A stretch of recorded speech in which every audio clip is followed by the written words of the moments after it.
I know that virtue to be in you, Brutus, as well as I do know your outward favour. Well, honour is the subject of my story. I cannot tell what you and other men think of this life, but for my single self, I had as life not be as live to be in awe of such a thing as I myself. I was born free as Caesar, so were you. We both have fed as well, and we can both endure the winter's cold as well as he.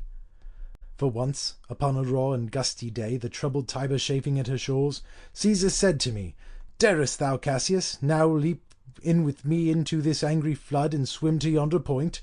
Upon the word, accoutred as I was, I plunged in and bade him follow. So indeed he did. The torrent roared, and we did buffet it with lusty sinews, throwing it aside, and stemming it with hearts of controversy. But ere we could arrive the point proposed, Caesar cried, "Help me, Cassius, or I sink!" I, as Aeneas, our great ancestor, did from the flames of Troy upon his shoulder the old Anchises bear, so from the waves of Tiber did I the tired Caesar. And this man is now become a god, and Cassius is a wretched creature, and must bend his body, if Caesar carelessly but nod on him.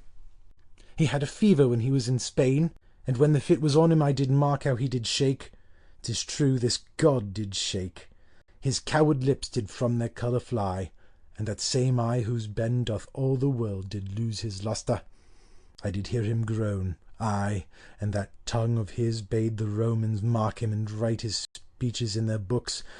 Alas, it cried, "Give me some drink, Titinius," as a sick girl. Ye gods, it doth amaze me. A man of such a feeble temper should so get the start of the majestic world and bear the palm alone. Shout, flourish. Another general shout.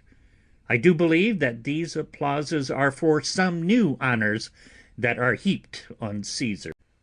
Why, man, doth he bestride the narrow world like a colossus, and we petty men walk under his huge legs and peep about to find ourselves dishonourable graves? Men at some time are masters of their fates. The fault, dear Brutus, is not in our stars, but in ourselves that we are underlings. Brutus and Caesar's! What should be in that Caesar? Why should that name be sounded more than yours? Write them together. Yours is as fair a name. Sound them, it doth become the mouth as well. Weigh them, it is as heavy. Conjure with them.